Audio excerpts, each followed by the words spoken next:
hosted by our wonderful newspaper, Liberty Hill Independent, in conjunction with the Liberty Hill Chamber of Commerce. My name is Austin Palmer. I am the Director of Marketing for Vaquero Plumbing. We're a local hometown plumbing company, so I am honored to be here.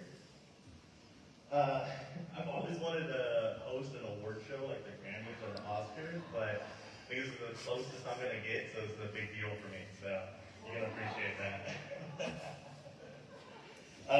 Also, thank you. I'll wait for Jimmy Kimmel to pop out. We're also live streaming this event on Liberty Hill Independent's Facebook page. My mom is currently watching, so hi Mom, just want to take a chance to do that. Okay, so the first portion of tonight's events will comprise of a meet and greet with the candidates who are running unopposed and stepping into their new roles come election time. The second portion of the event will be a Q&A style forum. We've gathered questions from the public. The candidates have not been made aware of those questions, so the answers that they give are going to be unprepared. But that'll be the second portion of this. We're going to begin with the meet and greet portion, followed by a chance for y'all to kind of go out and talk with the candidates, get to know everybody, and then we'll come back and do the Q&A forum after that. But let's go ahead and begin with, we're going to invite the school board members and city council members elect to come to stage. So I'm going to call your name, you'll come up, and you'll go ahead and just have a couple of minutes to talk about your pipeline. So we're going to start with Michael Ferguson, who unfortunately, due to other arrangements, couldn't be here, but he did provide a statement. So I'm going to go ahead and read that now. Michael Ferguson is the Place 3 trustee on the Liberty Hill LHISD School Board, who was elected to his first 3-year term in May 2021.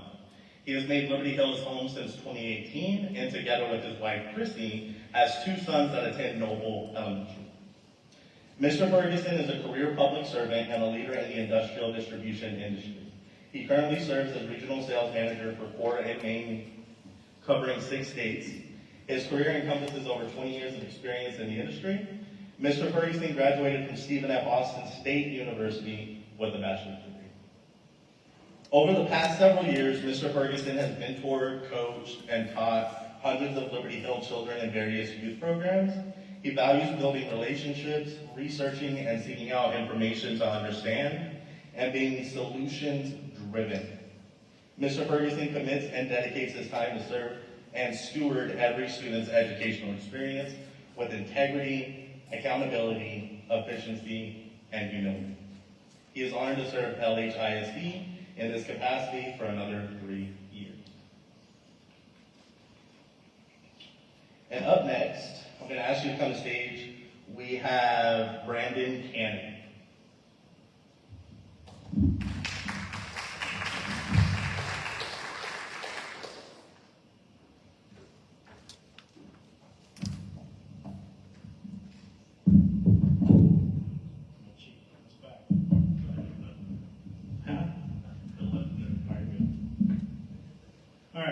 Good afternoon. My name is Brandon Kennedy. I'm the current school board elect for the Liberty Hill LHISD School Board of Trustees, Place 5. I'm a lifelong resident of Liberty Hill. I'm a lifelong resident of Liberty Hill and a 3rd generation graduate of Liberty Hill LHISD School District. After graduating from high school, my wife and I left Liberty Hill to go to Texas A&M University. Thank you. Where I graduated with a business degree. After graduating from college, we both chose to move back to Liberty Hill because of the awesome school district and wonderful community that we all live in. I've got 2 daughters, Harper, who's a 2nd grader at Bill Burton, and Finley, who's 4. Over the last 2 years, I've been attending board meetings. The main purpose of me attending those board meetings is just to gain an understanding of what our district actually needs, our district's plans, and I hope that all this work I put into it allows me to hit the ground running on May 20th after I'm sworn in. Over the last 2 years, I've also held the chair for the SHAC, which is the School Health Advisory Council. While on the SHAC, it's given me an understanding of how curriculum is brought to our district, how it's purchased, how it's put out into the community to gain feedback, and how it's integrated into our school district. I'm very grateful for this opportunity to serve my community by serving on the school board. I look forward to working alongside my fellow board members and ensuring our district goals of maintaining high standards of excellence, value and culture in our community, and continuing the great tradition of setting students up for success after they graduate from our school system. Thank you.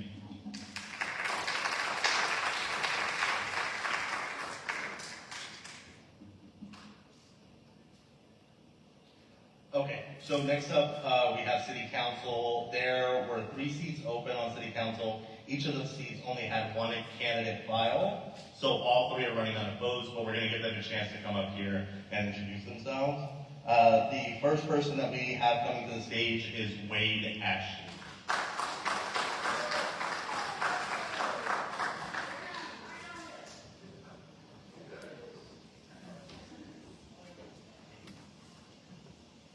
Hey, good evening. Wade Ashton. So a little bit about me, and I'll talk quick. Born and raised in Odessa, Texas, if any of you know where that is. Moved to San Antonio for high school, which was really kind of fun because it was the year after Permian beat Marshall for the state finals, and my mom had us go to Marshall, so we were real popular right off the bat.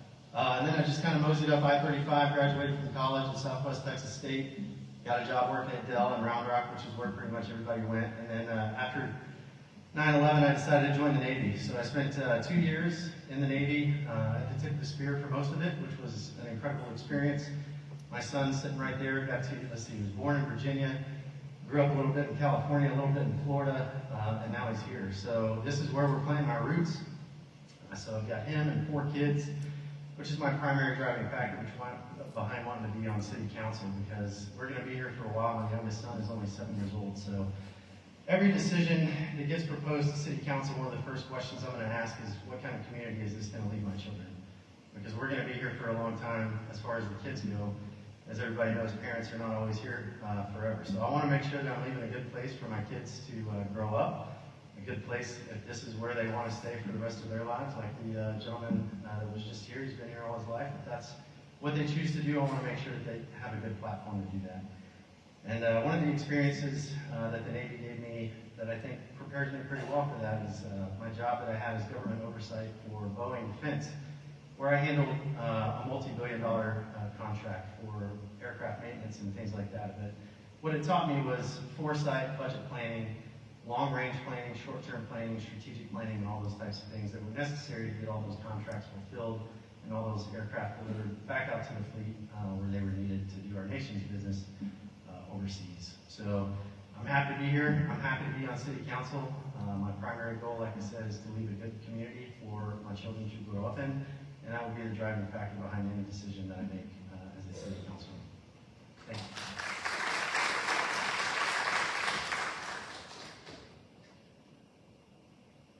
And next we have Jaquetta Thaker.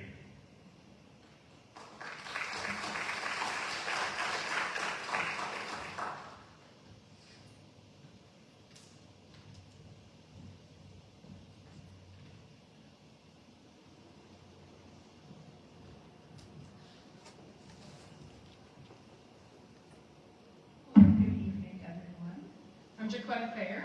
I have been in so many places just as I have grown up all over Ohio, Missouri, New Mexico, and I'm so glad to be here in Liberty Hill the last 5 years, starting wonderful things in Central Texas with my family. And so though I've moved around quite a bit, I'm currently an instructional coach for a local public charter school, and I also I'm just excited to say that while my work allows me to move about freely, like work from home, I'm glad to have chosen and made Liberty Hill my home.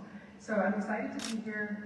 A little bit about me. My experience is I have a bachelor's and master's in history from Houston-Tilliston and then Arizona State. I have taught debate and social studies for 12 years now, coaching and instructing, and also just I'm excited to put into practice some of the things I've read and studied about. So joining the city council has been kind of a life of fruition for some of the things that I previously taught about.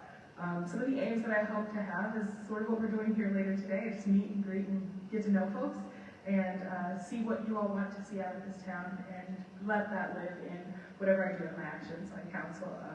I think I love learning from different perspectives and knowing more about other folks.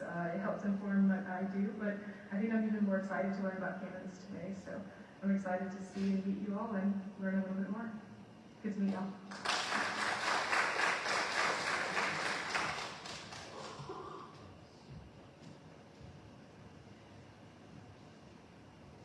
And then next we have Diane Williams.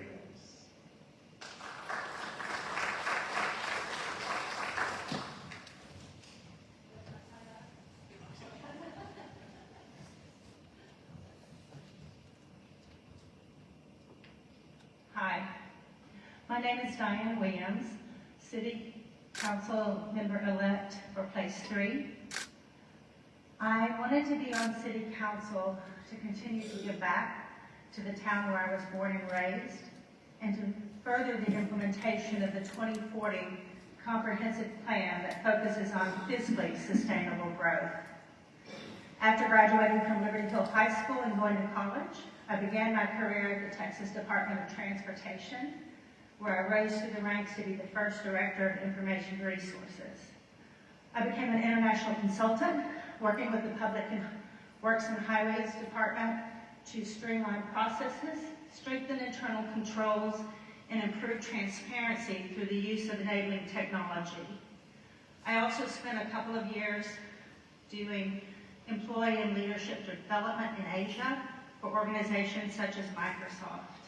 I have a Master of Business Administration and a PhD in Organization Development, and I hope to use my experience and my education to help our city.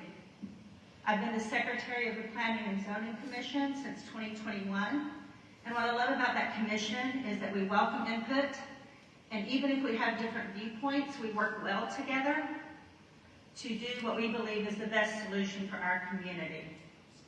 I hope to do the same as a member of City Council, and I look forward to talking to all of you, and I welcome your input. Thank you.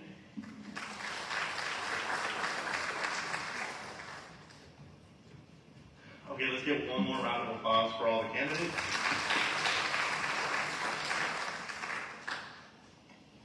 Okay, so thanks to the candidates for coming up. We are now going to move to our meet and greet portion of this.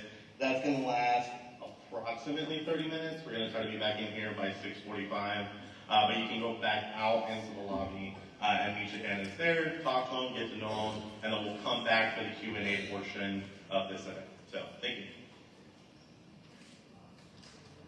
Again, we've gathered questions from the public and our lovely panel here with Rachel Madison and Steve Schiff. They're going to ask the questions, and obviously the candidates will have a chance to respond. So each candidate will be given 60 seconds for opening remarks. Members of the independent chamber staff will then ask approximately 5 questions. Each candidate will have 90 seconds to answer each question. Then after initial responses, each will have an opportunity to follow up if they so choose. Following this, each candidate will be allowed 90 seconds for closing remarks. So we do have a timer up front, so they'll be serving as your timer. And I think you have 45 seconds and a 10-second warning. And then if you go over time, then I will scream and shout and throw a fit, and then we'll get started. So, okay, so I think we're going to hand it over to Ms. Rachel now.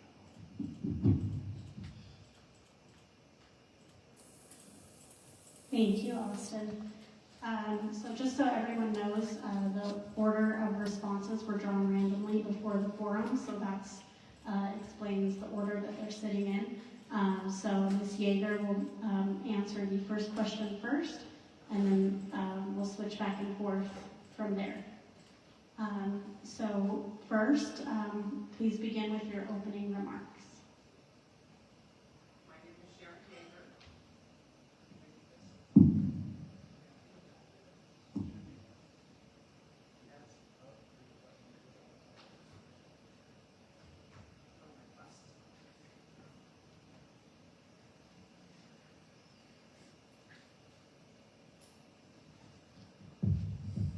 Hi, my name is Sharon Yeager. I live in Liberty Hill, obviously. I've lived here for 2 years. I moved here from California. I moved here for a few reasons. The biggest one is I have 6 children and 20 grandchildren, and 12 of them live here, moved to Texas, so I had to follow my grandbabies. I worked for a school district for 32 years. I was the senior administrative assistant to the principal at a high school. I also was the union president for the classified employees, which I know they don't have unions here, but I still fought for the classified employees there. I also fought for a lot of the teachers also, even though I wasn't on that part of the fence, I guess you might say. I do what's right. I do what I believe is right. I try to help all students. I'm here for the kids. I want to be, I have to stop. Oh, okay. I want to be a part of the school district to look out for all the kids and my grandchildren to make sure they all have a wonderful place to come to every day. I'm Kathy Major. I've been in Liberty Hill for 37 years, and I worked for the district the last 27 of my career as a teacher, assistant principal, principal of the intermediate school. I have a background in early literacy and writing, lesson design, all the things that go with teaching and teaching teachers how to be better. One of my proudest things is this summer, my husband, who's with me tonight, and I will celebrate our 40th wedding anniversary this summer, and he should get double word score on that. I'm very proud and invested in Liberty Hill. It's been home for my kids, my 2 children that are grown now, are graduates, and I have a grandgirl that goes here. She's a freshman, and we have just been a part of this community the whole time since 1987, and just love it and realize it's a very unique and special place. And I want to say thank you to everyone out there that puts themselves out for this community, because it is one of a kind.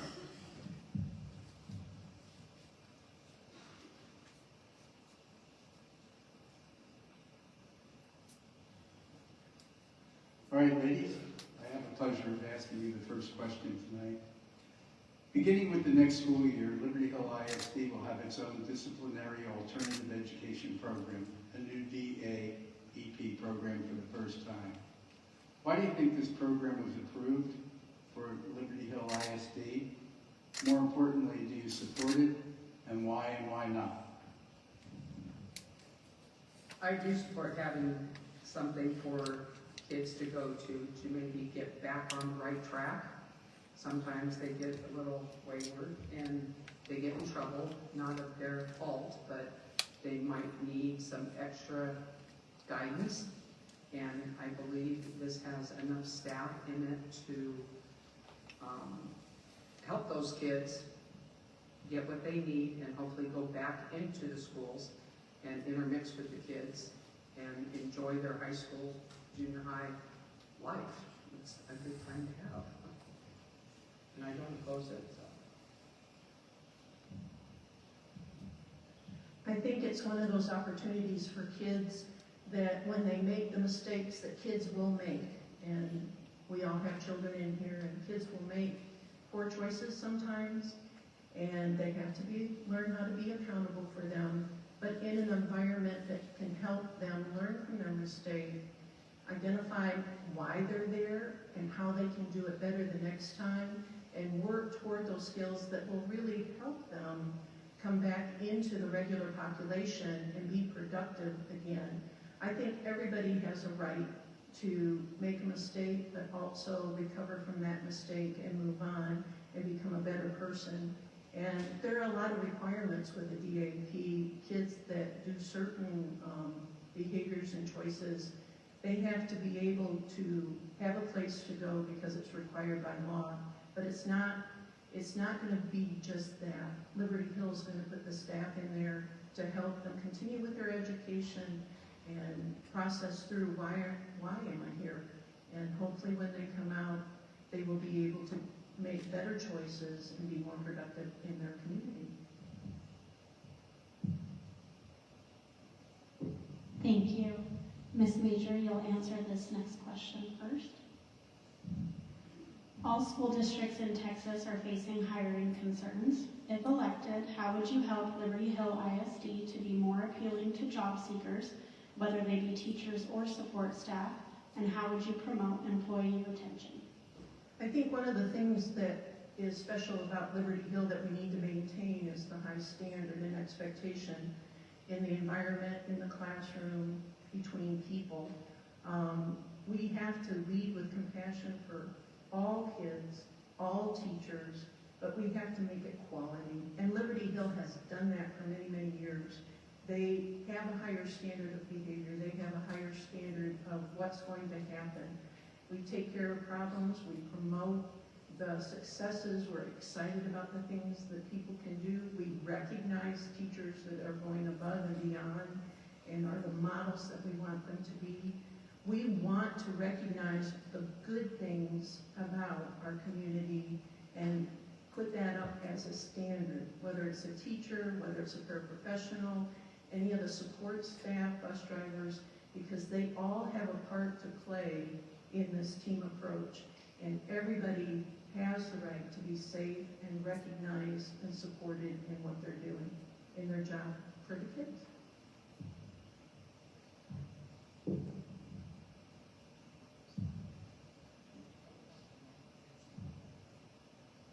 Yes. Does this work for you? Just so the audience can also hear us. All school districts in Texas are facing hiring concerns. If elected, how would you help Liberty Hill ISD to be more appealing to job seekers, whether they be teachers or support staff, and how would you promote employee retention? Well, I'm not quite sure how the retention is in this district.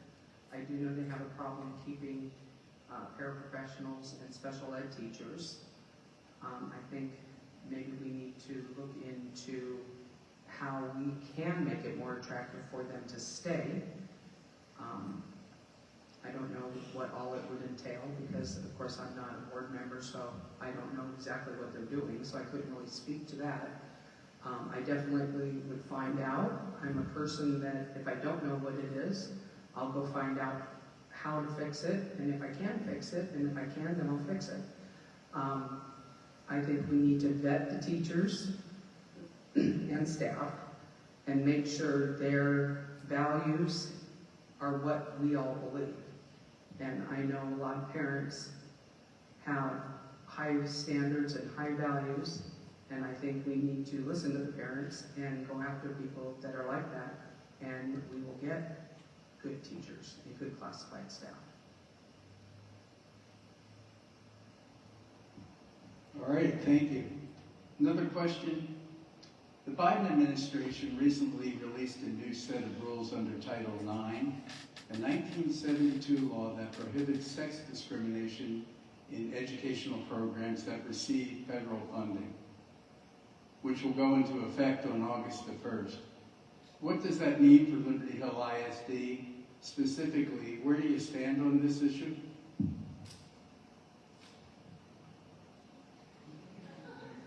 Oh, I am? Okay. So what, stand on what issue?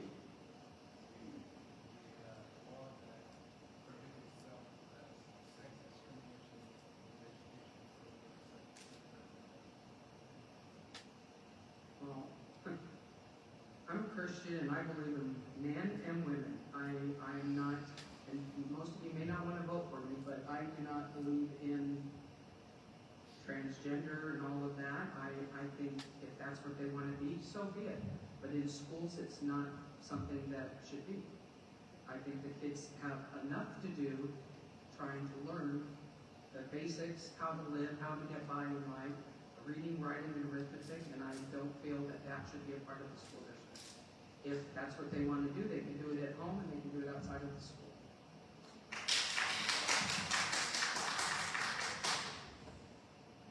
When we look at policy for anything, we have to look at what's legal first. Because the thing that I do not want is the state to come in and start to tell us what we need to do because we have not been legal. So we start with legal. And we look at our policy, and if the legal doesn't meet our ethical standard in our community, our values, what we believe in, then we work with our in-house attorney, our school attorney, to meet the law, but also meet our values. And one thing that I really believe in is there are people that I disagree with some of their stances in life, but some of you will remember my mentor, Louise Noble, and she told me one time, or many times, Kathy, everybody you look in the eye is someone God loves and they deserve to be treated as such. So we have our legal, we develop our local with our attorney, and then if there's a case-by-case basis with the parent and the child that we need to, there's a question about discrimination, we work on that case by case. But our legal and local policies that Liberty Hill has put in together and do keep us legal, they meet our standards, but they also allow us to lead with compassion with every kid that comes to public school.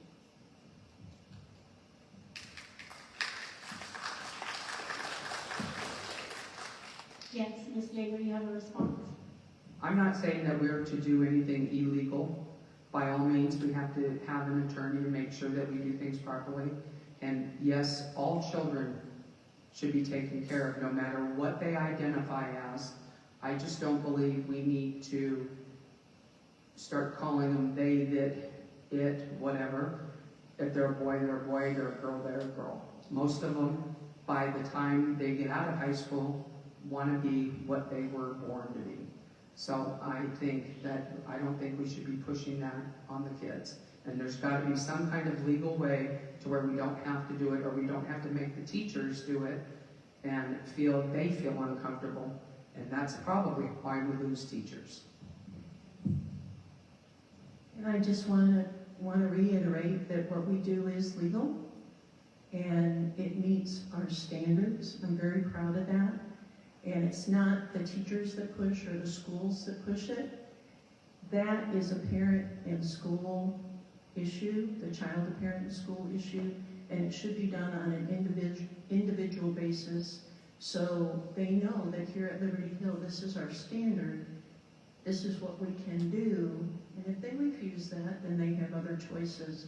But I feel very strongly that Liberty Hill has a strong value and a compassionate approach to all individuals.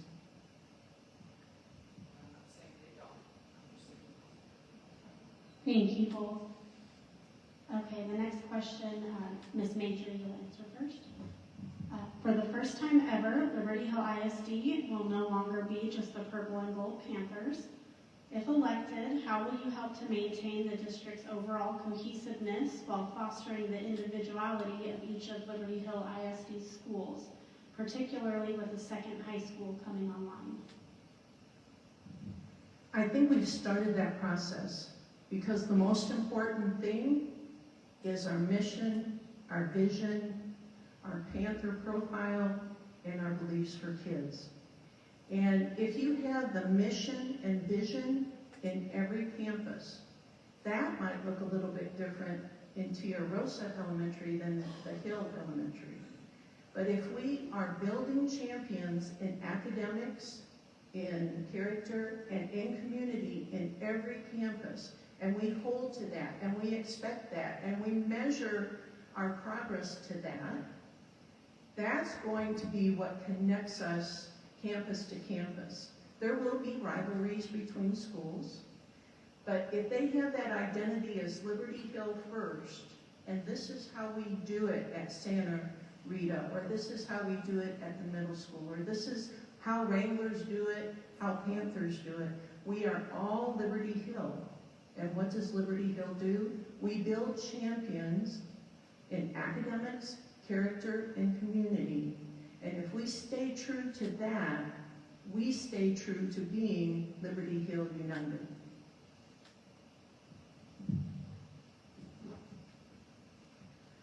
I came from a district that had 18 schools. They had 9 high schools and 9 junior highs, we called it middle schools. And it was very important to me. I worked for 2 different high schools during my 32 years.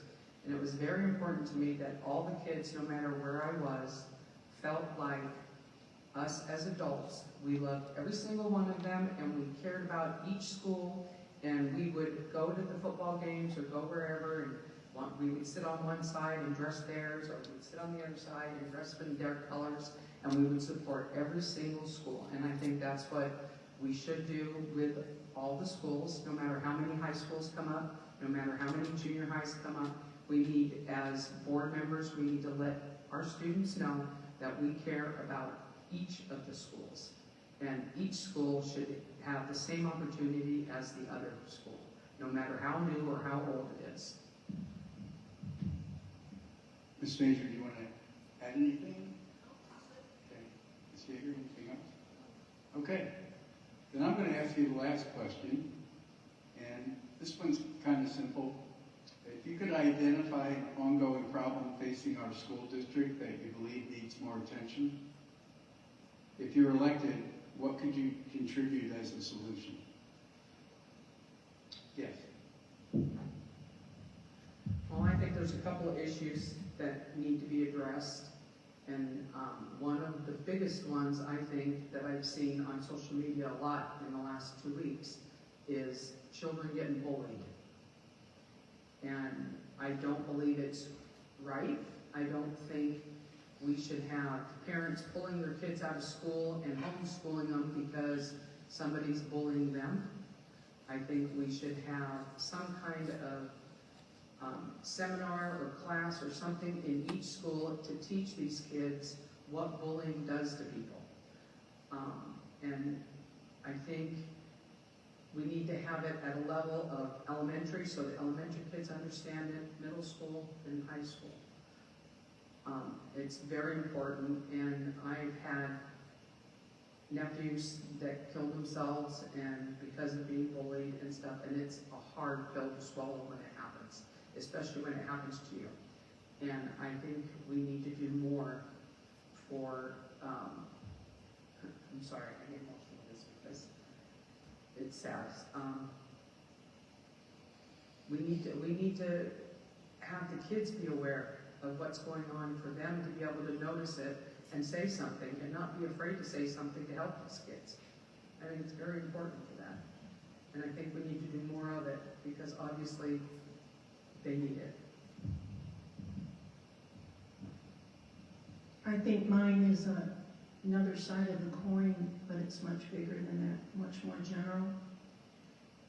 I think as a community we need to fight for the relationship we have between each other, between our neighbors, between school and parents.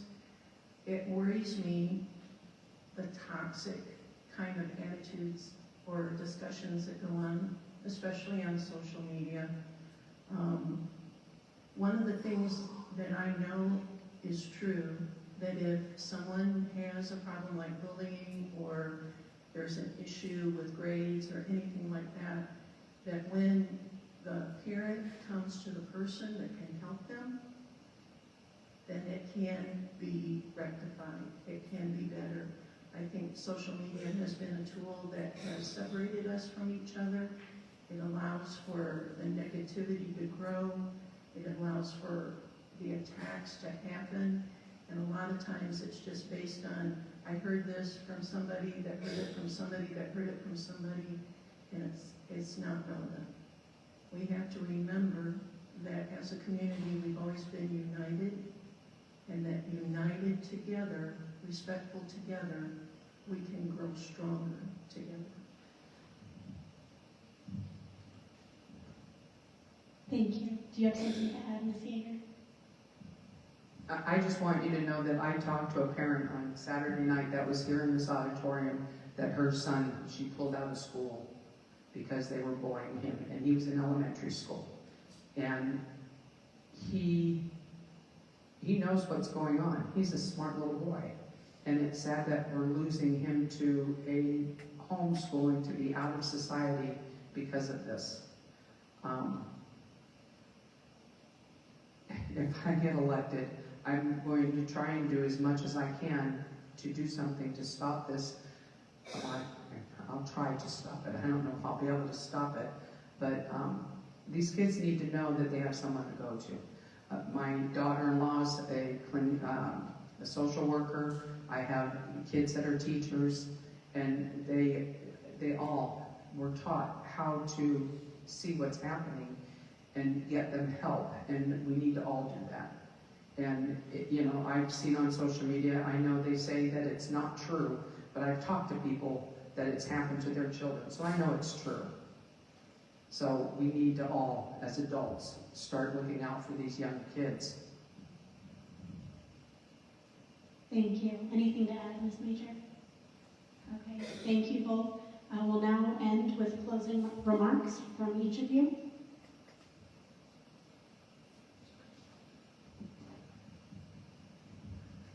Closing remarks. I don't know, once I start talking, I can really start talking a lot, so it's a good thing I have that little thing that shows I only have 45 seconds left. I hope you all vote for me. I will do my best to do what's right for the students.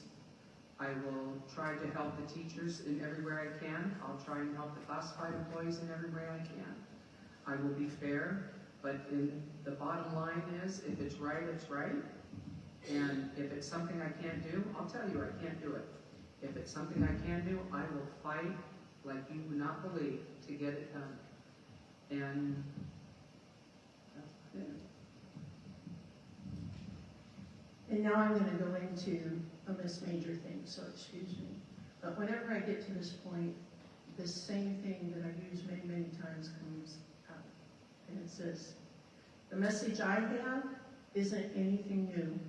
It's as old as my teaching career. But I know that it's real and it's true. In these times, it is critically clear. There is only one way that we win. It's as a team, and each of us has our own part. If we want to win minds, we can't get that done unless first we commit to kids' hearts. I have two mottos that I'm known for. Number one is just do it right and achieve success. And achieve stands for characteristics that we have built in our kids. It's accountability, compassion, honor, intellect, excellence, valor, and excitement. And the second one is, I love you, and that's why I'm here. That has been a part of my teaching career, my teaching philosophy, and will be my credo forever, because I love you, Liberty Hill, and that is why I'm here.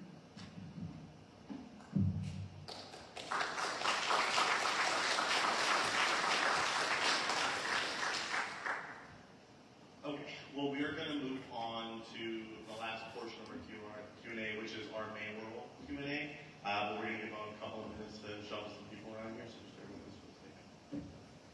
And a round of applause for our candidates.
One.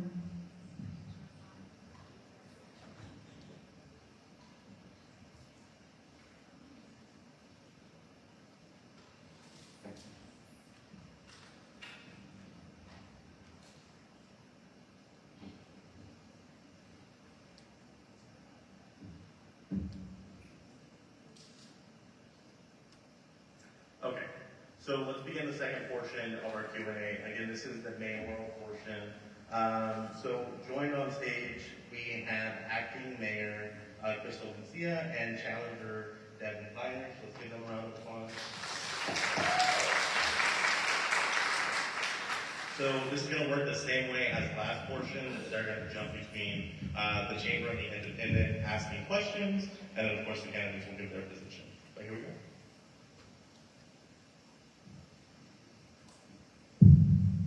Thank you. And once again, the candidates did draw their seating positions ahead of time, which is why they're seated in the order that they are. So Ms. Mancia will answer first, and then we'll go back and forth from there. We'll begin with your opening remarks, please. Well, I first want to say thank you to Liberty Hill Independent and the Chamber for putting this on. I think it's really important for voters to understand who their candidates are so you can make the best decision possible for who you believe is a good leader for this city. I am a Texan. I'm heart, born in Austin and raised in Leander. I have seen this place grow, and my life has been all in service. My father was a pastor, and so I found ways of serving my community throughout my whole entire life. Had children, 3 of which I've been raising in Liberty Hill, who are all now grown adults. And 3 years ago, I was approached by a citizen asking for me to run on council. And there were some transparency issues, and we needed to change in our government. And so I ran, campaigned, and I got elected.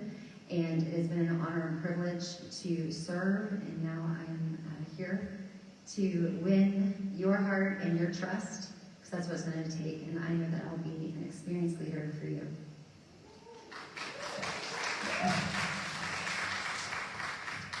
Well, can you hear me okay? Okay. I apologize ahead of time for the hammering, and you couldn't see my face, so it's got to be off. Also, if you see a squishy up here, it's not my emotional support squishy.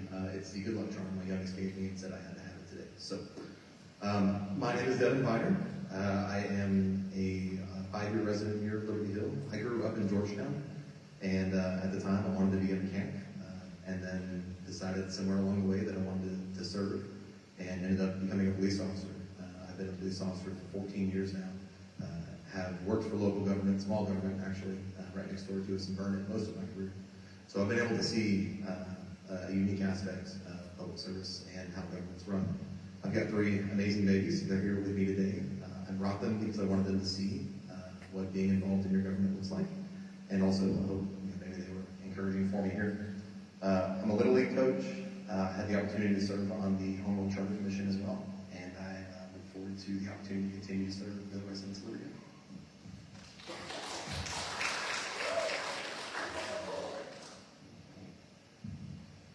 All right.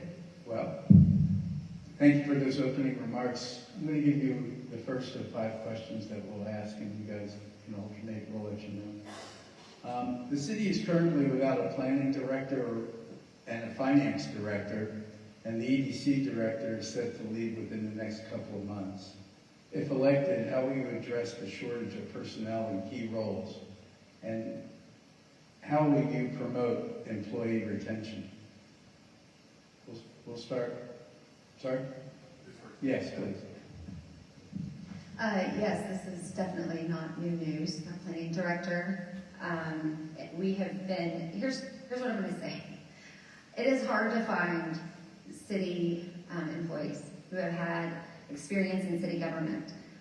We just got an HR director, which we're fantastically thrilled about, and she is doing incredible work. We're entrusting her alongside of our city manager to work together and to find the right talent.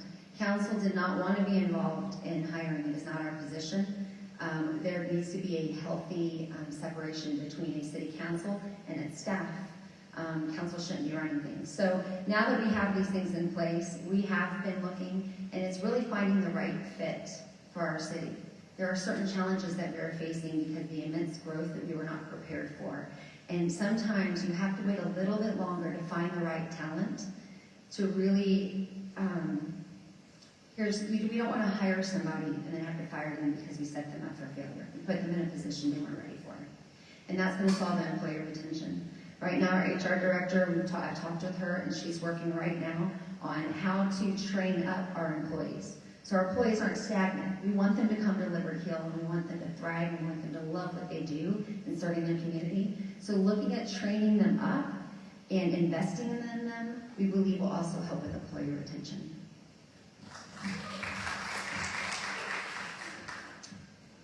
So this is something I think I have a unique perspective that because of being a public servant for 14 years. I have worked for phenomenal leaders, and I've worked for very poor leaders. And I can tell you, as both being one of those as well, getting good employees and retaining good employees means treating your employees like they're valued. I know if you hate your job, you'll still come to work if you feel like you're valued at your job, even if it's not the most exciting thing you do. So being able to attract talent means making people want to come to work, making them feel valued, making them feel appreciated, giving them recognition when it's due, and also correcting when it needs to happen. I'm not saying that it's always sunshine when you're having to supervise folks. However, it's important that we give credit where credit is due. So creating an environment in the city in which people want to come to, because if word of mouth travels, if it's a good place to work, people show up. It's not a salary issue. I think if you look around at some of the salaries the city employees make, don't get me wrong, people always want to make more money, but especially from a leadership perspective, Liberty Hill pays well. So we should be able to attract that talent that serves the citizens better, and again, retain that talent by treating them with respect and recognition. You bring up a good point, Mr. Reiner. Paying our employees very well and competitively. While I've been on council, the council and I, we were the ones that made sure that we were offering a salary that was competitive to the cities around us to make sure we get qualified talent. So I agree with that, and I'm very happy to have been a part of that so we can start attracting the right talent. I absolutely appreciate the work Ms. Mincy has done on council. She has been a valuable member of council for 3 years, but it's important to remember that she's one of many, and that it's not one person's decision, just like the mayor's job is not one person deciding, right? It's a collective group of minds that decide the way that the city should go, the direction it should go. So. I'm going to say one last thing. Because of my commitment to this community and working with a group of people, you're right. Now I am ready to lead as your mayor, and I understand how a council, a mayor, and the staff should function together to get the most done for their city in an efficient amount of time and not waste time trying to relearn what the processes are.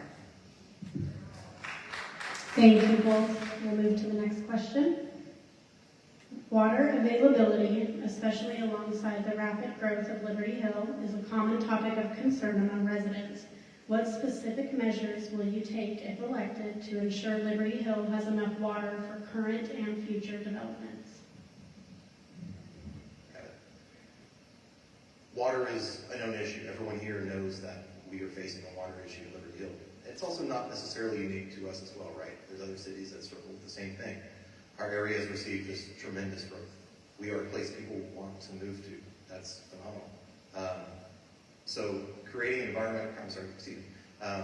creating the infrastructure to be able to accommodate all of those people that want to come here is extremely important. Water is, they're drilling. I live in Liberty Park, and they're literally drilling a well right there on the other side of the fence line. That's one of the steps. I also know that, I'll tell you right now, I'm not a water expert. I don't purport to be.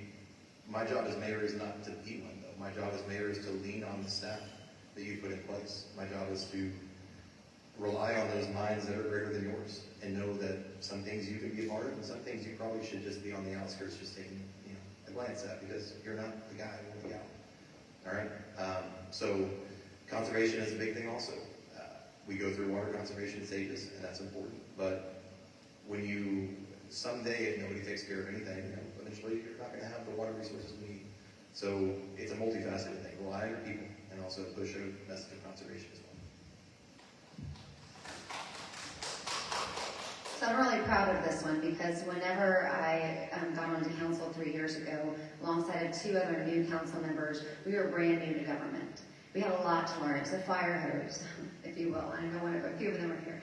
So, but I'm proud of this because we took this issue on head on. It was one of our first initiatives to do.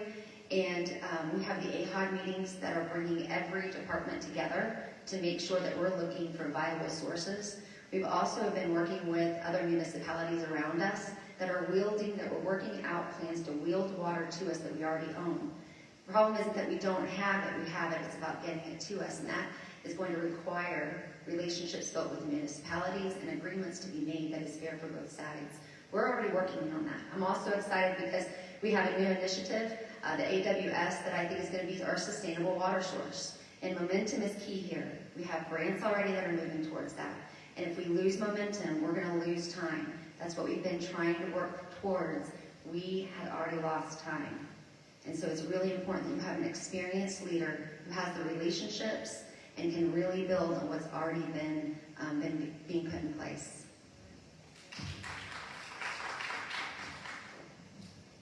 You know, she brings up a good point, Ms. Nancy brings up a good point about leaning on outside resources as well.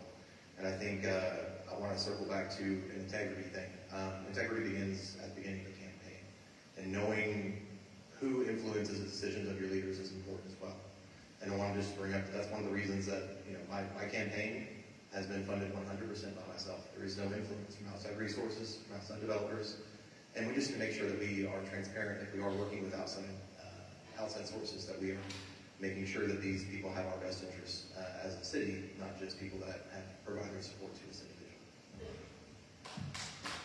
I'd like to say something to that because, yes, I did not sign a document that says I'm only going to raise $1,000 to have publications out, because I want every citizen in Liberty Hill to get out and vote.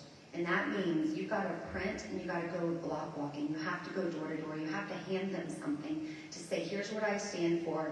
I want to work for you. Do you have questions? And that costs money. And I also have very good relationships with the developers in this town, because this council and me, if I'm elected as your mayor, will always know one thing. It is a partnership. We cannot do the big work of the infrastructure on the small backs of our tax citizens. We have a small tax base, very small. Who is that infrastructure going to fall on? It's going to fall on the 9,000 people. So if a council wants to keep taxes low, you've got to have healthy partnerships with developers to say, we have some infrastructure needs, and if you want to come and build in our city, we're willing to work with you if it fits within our 2040. But we're going to have to also ask that you invest in our community. You just don't come here, build, make a buck, and leave. Those are not the relationships that me as your mayor will be looking for or partnering in.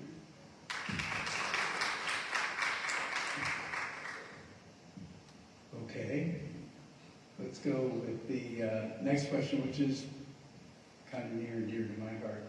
What value do you think the Liberty Hill Chamber of Commerce brings to the city of Liberty Hill, and how might the city interact more with the chamber leadership to create a stronger pipeline between city leadership and the businesses and commercial property owners that are represented by the chamber? Well, Steve, I want to thank you, because I know you've been working with the chamber for a while now, under your leadership. I know that the chamber's also been seeing some massive growth and is thriving right now. And as mayor, it would be a beautiful partnership between the city and the chamber, where we can come together and see what a business is looking for. The small business is very near to my heart. I've built relationships with small businesses that are coming into our downtown. They've got my cell phone number, they call me, and whenever there's any issues with a development or something that they're trying to build, whether it's their parking lot or funding to get started, they're calling me and we're working out how can we make it easier for you as a small business. And I think it'd be great to partner with the chamber and maybe even do a small business night where we can bring them to planning and zoning, and we can actually give people who have a desire to build a small business in Liberty Hill the basic steps of what it takes to get started and start fostering that. And if I'm elected as mayor, I would love to take on that initiative with the chamber. The job of mayor is extremely heavily focused on communication, right? It's building relationships, it's talking to people, meeting them where they are. About a month and a half ago, I actually sat down with one of our local business owners, and to be honest with you, we shared a little bit of bourbon, and we had a great talk. But he he opened my eyes to a part of the business aspect that I had no clue about. We went into sign ordinances for a very long time, things that I didn't know anything about, but he was able to, in that one-on-one conversation, he explained to me how, XYZ ordinance, how it affects his business and how it affects his bottom line. It's literally the issue of, do I sell this trinket or do I pay for the sign that they require me to sell, and how long does that take to pay off? Now, I understand appearance is very important. However, we need to make sure we're fostering an atmosphere for businesses to flourish, not to stifle them. And having smart, common sense ordinances that do affect that are part of that. You don't know about those necessarily. You don't know it from that aspect unless you go have that conversation, unless you go speak to those people. It's important. It's relationships. I'd agree with you on that. And the only two ordinances that I can, because you said XYZ, so I'm not sure exactly which one you're speaking on, is the monument ordinance. And that's really to set a standard within our downtown and within our community and our city. So there's a nice look that looks around. Now, with that, if a small business is struggling with that, we have the EDC that is out there to help them. All they need to do is reach out. So if there is a business out there that is having some difficulty meeting that ordinance, I would say reach out to your EDC. The other one, I think, is really, Amanda Young, I know she's a council member, and she took this on as an initiative, and we backed her up. It was for the Dark Skies Initiative. Because why do people move to Liberty Hill? They want to see the stars. But when you start getting businesses in with their signs at night, whether they're low or high or whatever, there's got to be a certain level of LED lighting that they have to match and meet when it becomes dark. And that does take an investment in building that. Now, if it's already an established business, and the city does have parameters to help support them in making that transition. So again, if there is a city that, as you said, if that owner would like to call the city, I would implore them to, because we do have resources for them to meet our standards and our ordinances. I'll circle back to communication, right? That's the job. This business owner wasn't aware of things like that, which we could lack in communication, right? But if we don't go have those conversations, we don't know. I'll also tell you from the law enforcement aspect of things, you can imagine the policies that I've had to adhere to are huge. There's a policy about everything, right? I had a really great leader who retired recently that told me, don't let the policy overrule your common sense. There's got to be an avenue for you to be able to go sit down with one of your city leaders, or preferably multiple of your city leaders, and discuss those issues and find the solution. The fact that this business owner didn't know that was available and didn't feel like that was something he could do is important. That's what we're lacking. We can do better there. Thank you.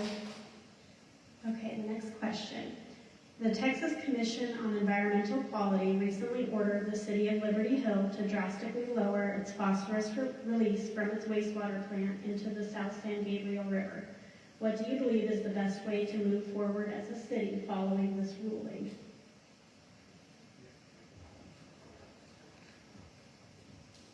Wastewater is always going to be something that's just like finding fresh water, right? Wastewater is always something that we're going to struggle with. We have a growing population, and those people use more water. It makes sense. Again, I'm not an environmental impact study person. I don't know about how wastewater occurs as much. I know it's expensive, though. I observed from kind of the observation box as, like I said, most of my policing was in Vernon, so I watched as the city of Vernon had to establish their wastewater treatment plants and how much money is involved in that, and making sure that you do adhere to the standards that the state puts in place. I couldn't speak to you about rates of, elimination, things like that. However, I know it comes back to your people. If you have the right people in place in the city, and they feel valued and they stay, then those are the experts we need to rely on. Again, the mayor should not be the wastewater expert. You should have an employee for that. You should have multiple for that. And knowing that what your place is as mayor is important is probably more important than that. Trust your people. Rely on them. That's what you pay for. I'd agree with that. And, this issue was something that myself walked into when I got into council. This was an issue that was already happening. And we hired a wastewater operator, AA. It's one of the highest, and there's very few out there. But we hired one to come in and look at this issue. We took every parameters that we could and went above and beyond what we could to make sure that we were meeting Well, we were meeting TCEQ standards, but they were asking us to go lower. And it's come down to algae in the river.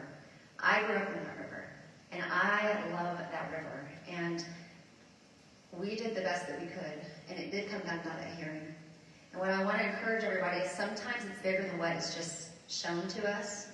TCEQ, we have been operating underneath their standards. We actually are the lowest standards of phosphorus in the state of Texas, but yet we had to go to court. They told us to lower it even lower, which they understand is almost impossible. So there's no actual date for us to meet that. But this was more of a test because every city around us was watching us. If TCEQ didn't renew our permit and asked us to go to such a low standard, it was going to cause every other city in the state of Texas now to also have an issue with TCEQ. I want to reiterate, we were operating under TCEQ standards and at the lowest phosphorus level in the state of Texas. And we did as much work and we continue to do the work to perfect the algae in the river. I mean, that's algae. So, Well, thank you. I have the pleasure of asking the final question. With new businesses moving into the Liberty Hill area frequently, what will you do as mayor to guide and promote the specific types of businesses citizens want to see in Liberty Hill? okay. I'm proud of our 2040 comprehensive plan. It's really a guideline that allows us to really look at how we want Liberty Hill to grow strategically. And it's also something that every citizen in Liberty Hill can go and take a look at. So yes, growth is coming. And we want to make sure that we want to keep the small town feel of why, that's why people moved here. They want that small town feel. See the stars at night, have a thriving community, small businesses, fun boutiques to go to, events, which we are known for. But then also to have things that are, that we look forward to every day to go to, that are accessible to us and we don't have to go so far out to. So what does that look like? That really is a case by case, and we're just going to have to make sure that it fits within our plan. And if it doesn't, then it's just not going to be where we're going to want to go, and that's going to be it. Not everything's going to be the right fit for us, Steve. And it's okay to say it's not a right fit, because we're looking for keeping this town small, but yet have the growth that it's needed in what's coming, and to grow smartly.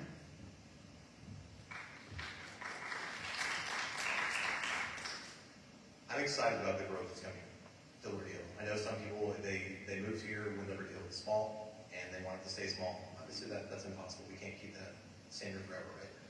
But the convenience that comes with that growth is something that we all take advantage of. Having an auto parts store across the street from my neighborhood is great. Running down the street for chicken strips to dip in gravy is phenomenal. But as new businesses come into town, we need to make sure that their priorities are also the city's priorities. Every business wants to come to, or every business or even development or even retail center would love to come to Liberty Hill because we're blowing up, right? We're just getting crazy. And not all their goals are our goals as well. So we need to make sure that as we're vetting the businesses that do come, we need to make sure that they align with the values that we put here, the values that we have in Liberty Hill, that their mission is our mission, that they're not here to open up, make money, and leave. And it's important to know how those people, what their intentions are, and also who they support as well. Again, it comes back to integrity issue and transparency. I'm not beholden to any developer. No developer has donated thousands of dollars to me. It's all about what's best for the city. Let's make that right decision and understand that not everybody can come right this second, but we invite them all at some point when we have the concern for the support. I'd like just to give a little information, because sometimes, information is power. We look like we're a huge city. Our ETJ is, I believe, last I saw was around a little over 70,000 people, but what's in our city limits is under 9,000. And it's interesting because we rely on sales tax.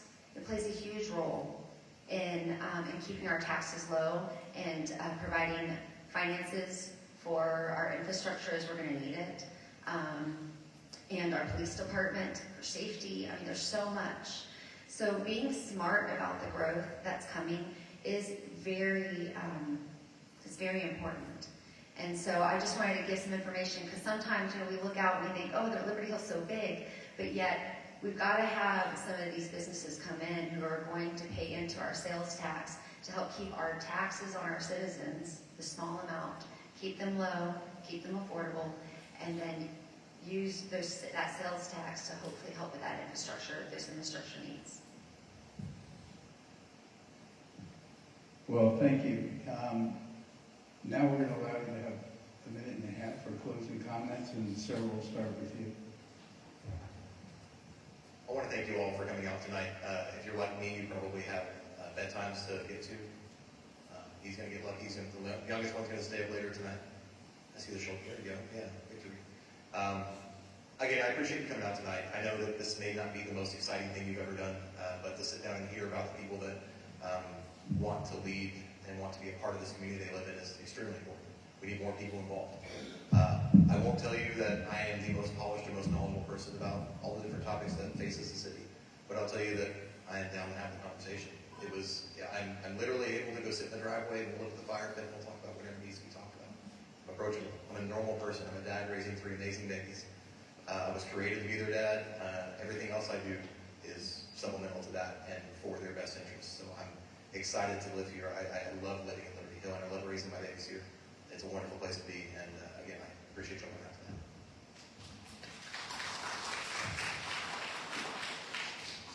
Well, first, it's been an honor to serve this community for the last 3 years on council, and to really help us in an area when I first had started that was in dire need of catching back up. And I'm proud of the work that we've done together as a council, and I have the experienced leadership that the city needs to keep the momentum that we're going to need to have to continue to move forward. The last thing that we need right now is to waste any time for someone to learn the role or to start building those relationships. It's so important and vital where we're at right now with the city. Momentum is key. And so I'm primed and ready to finish out the mayor's term for this last year. And it is going to be my privilege, if I win your vote, to serve the city. And, I believe experience matters. And so you might see me in your neighborhood because I've been block walking. If you haven't seen me yet, you will see me because I want to do the best that I can to meet every voter and to encourage them to come out and vote, because we need your voice. So thank you guys for being here tonight.